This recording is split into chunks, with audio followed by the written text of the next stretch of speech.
The school bell had just rung, releasing a flood of students into the hallways. The corridors buzzed with chatter, slamming lockers, and hurried footsteps. Amid the chaos, the new girl kept her head low, clutching her books tightly against her chest. Her pace was calm, deliberate, almost too quiet compared to the rush of everyone else. She wasn't interested in blending in, she was simply focused on getting through the day without drawing attention. But fate, and the cruel instincts of high school bullies, had other plans. At the far end of the hallway, by the stairwell, a group of students lingered with smirks plastered across their faces. They were the kind of kids who thrived on power in the form of intimidation, their laughter sharp and hollow. As they spotted her walking toward them, their whispers grew louder, mocking, aimed deliberately so she could hear. "Hey, it's the quiet one again," one of them sneered, leaning against the railing like a self-appointed king of the hallway. "What's the matter? Too shy to talk? Or too weak?" His words dripped with malice, and his friends chuckled, emboldened by the attention. The girl didn't look up. She kept moving, each step measured. The bullies exchanged quick glances, irritation flickering in their eyes at her refusal to react. For people like them, silence wasn't disarming, it was infuriating. Another bully stepped forward, blocking her path deliberately. He was taller than her by at least a foot, his grin wide and cruel. "Where you headed, little mouse?" he mocked, spreading his arms as though she had nowhere else to go. She shifted slightly, attempting to step around him, but a third bully shoved her shoulder hard enough to jolt her sideways. The books in her hands wobbled, nearly spilling, but she steadied them without a word. That restraint, that refusal to engage, only fueled the laughter echoing through the stairwell. "Ah, don't fall, sweetheart," one of them jeered, pretending to reach out a hand in mock concern. His friends laughed harder, the sound bouncing off the walls. Students passing by slowed to watch. Some lingered on the edges, nervous but unwilling to step in. They had seen what happened to people who tried to defend themselves against this group. Most figured the new girl was just another victim in a long line of targets. The leader of the group narrowed his eyes, his amusement fading into annoyance. He didn't like being ignored. With a sharp shove, he pushed her again, harder this time. Her back hit the railing, her books nearly tumbling from her arms. She inhaled deeply, steadying herself, her eyes still hidden beneath her lashes. "Look at her," one of them scoffed. "She's not even fighting back. Weak." The word echoed in her ears. Weak. It was one she had heard before, but not in this way. This wasn't the disciplined voice of a drill instructor pushing her limits. This was the petty cruelty of someone who had no idea who he was dealing with. She lifted her gaze then, just slightly, her eyes meeting theirs for the first time. The bullies froze for half a second. Her expression wasn't frightened, it was calm, controlled, almost unsettling. Still, they pushed forward with their cruelty, trying to mask their unease with laughter. One bully stepped behind her as she approached the stairs, his grin widening with mischief. "Let's see how quiet she is after this," he muttered. And with a sudden shove, he pushed her forward. Gasps rippled through the hallway. Time seemed to slow. Her foot slipped off the top step, her body lurching downward. For most, this would have been disaster, a helpless tumble, a scream, maybe even a trip to the hospital. The bullies leaned forward, expecting to hear the sound of books scattering, bones hitting tile, humiliation cemented. Forever. But the scream never came. Instead, in the blink of an eye, she twisted her body mid-fall, arms instinctively shooting out to catch the railing. Her knees bent as she landed in a crouch 2 steps down, absorbing the shock with precision. The books pressed firmly against her chest hadn't spilled, not a single page bent. She straightened slowly, her head tilting up, her eyes locking on the bullies above her. The hallway went silent. The laughter died on their lips. What they had expected to be a moment of triumph had instead turned into something unnerving. The way she had landed, balanced, deliberate, almost rehearsed, wasn't luck. It was skill. She brushed off her knee calmly, her gaze never leaving theirs. And for the first time since they had laid eyes on her, the bullies hesitated. There was something in her expression, something disciplined and sharp, that didn't belong to a normal teenager. They thought they had pushed a victim. But the look in her eyes said otherwise. The silence in the hallway was heavy, stretched thin by the weight of what had just happened. The bullies stood frozen at the top of the stairs, their smirks faltering, their confidence shaken. Students gathered along the edges, whispering nervously, some with wide eyes fixed on the girl who had landed like a soldier, not a victim. She straightened slowly, her chest rising and falling in a calm rhythm, and then she began to climb the steps back up. Each movement was deliberate, her eyes never leaving the faces of the ones who had pushed her. The leader of the group tried to laugh, though his voice cracked.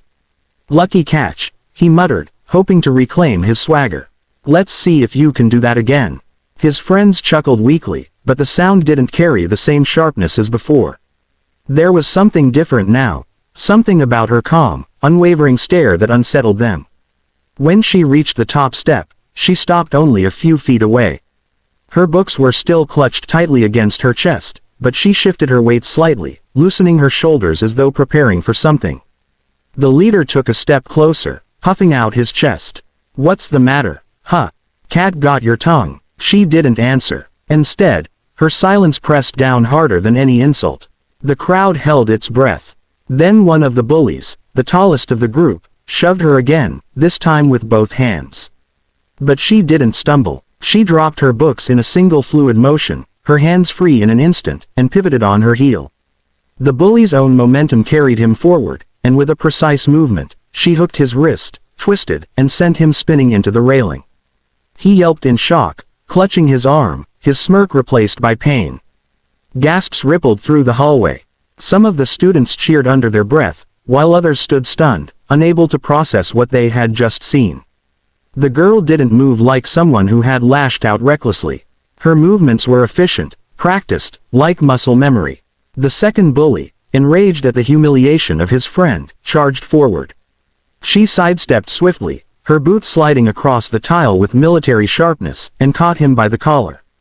With a controlled pull, she used his own weight against him, sending him stumbling down a few steps before he caught himself on the railing. His face went pale. The leader's grin had vanished completely now. He looked at her with narrowed eyes, but beneath his glare was something unfamiliar, hesitation. Still, he refused to back down, not with so many eyes watching. "You think you're tough," he snarled, his voice louder now, trying to mask his unease. "Let's see how tough you really are." He lunged at her, fist raised. The crowd gasped, some even turning away, expecting to see her crumble under the attack. But the girl didn't flinch. She stepped into his swing instead of away from it, her hand shooting up to block his wrist. In one seamless motion, she pivoted, twisted his arm behind his back, and forced him down to his knees. The thud of his body hitting the tile echoed like a gunshot through the hall. A hush fell over everyone. The leader groaned, pinned and helpless, while she held him with terrifying ease, her expression unchanged. Her grip wasn't frantic or desperate. It was controlled, precise, as if she had done this 1,000 times before. And in truth, she had. Hours of drills, of training sessions, of instructors barking orders had carved these movements into her bones. She released him suddenly, letting him slump forward. He scrambled back to his feet, but the bravado was gone. The hallway no longer belonged to him. All eyes were on her, the quiet new girl who had revealed herself to be something entirely different. Her books still lay scattered on the floor, but she didn't bend to pick them up yet. She stood tall, shoulders squared, her eyes scanning each bully in turn. "Don't," she said finally, her voice low and steady, carrying more weight than if she had shouted. "Don't try that again." The bullies exchanged uncertain glances. One rubbed his wrist, another adjusted his collar, and the leader avoided her gaze altogether.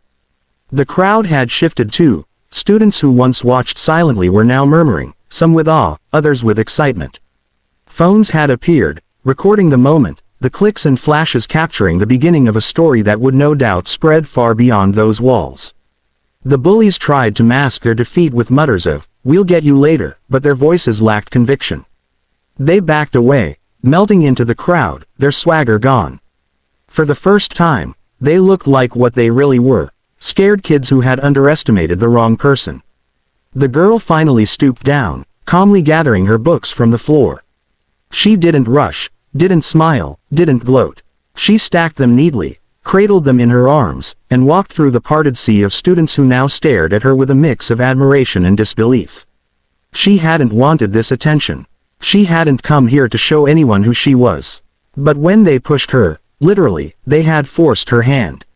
Now they knew. She wasn't weak, she wasn't fragile, and she definitely wasn't prey. And as she disappeared down the hallway, the whispers followed her, a new reputation being born, the quiet girl who fought like a soldier. The stairwell confrontation was over, but the tension in the air hadn't gone away. Students still lined the hallway, whispering frantically, their eyes darting between the girl and the retreating bullies. Phones were tucked away quickly as teachers began moving toward the commotion, but even the adults seemed uncertain of what had just taken place. The girl moved calmly, her books now held firmly against her chest again, her face unreadable. She didn't gloat, she didn't smile, she simply walked, as if she hadn't just dismantled 3 bullies with clinical precision. But bullies rarely accept defeat so easily. By the end of the day, word had spread across the school. The quiet new girl wasn't just quiet, she was dangerous. The bullies who had pushed her down the stairs were now the laughingstock of the student body. Their pride had been wounded, and wounded pride can be more dangerous than any fist. So when the final bell rang and the crowds poured out toward the parking lot, they waited for her. The sun was low in the sky, casting long shadows across the asphalt. Cars pulled out one by one, and groups of students loitered by the sidewalks, pretending not to watch as the bullies circled near the exit. Their whispers had already given the scene away. The bullies weren't finished, and everyone wanted to see what would happen next.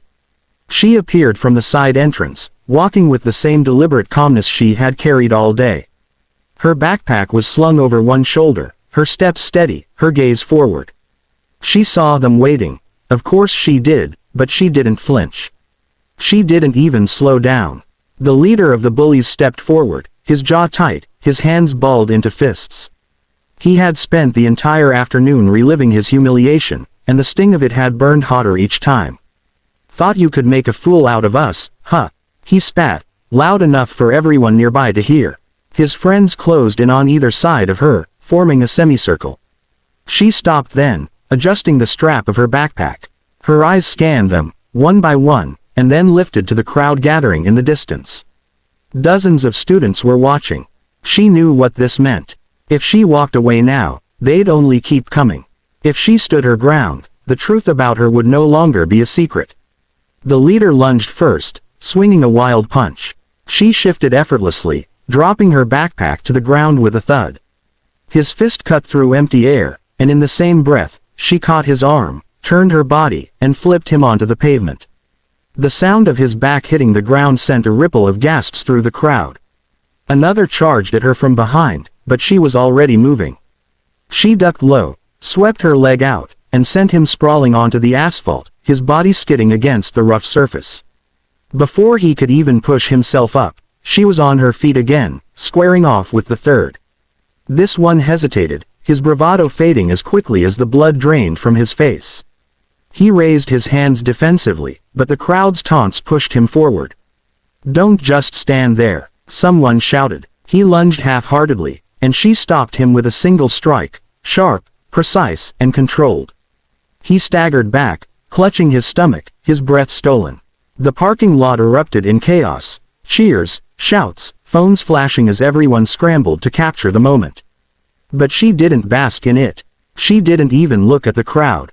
Her eyes remained locked on the bullies, her stance firm, her breathing steady. They lay scattered around her, groaning, clutching their wounds, their pride shattered beyond repair.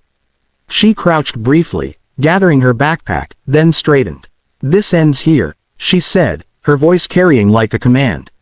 It wasn't loud, but it was firm, weighted with authority.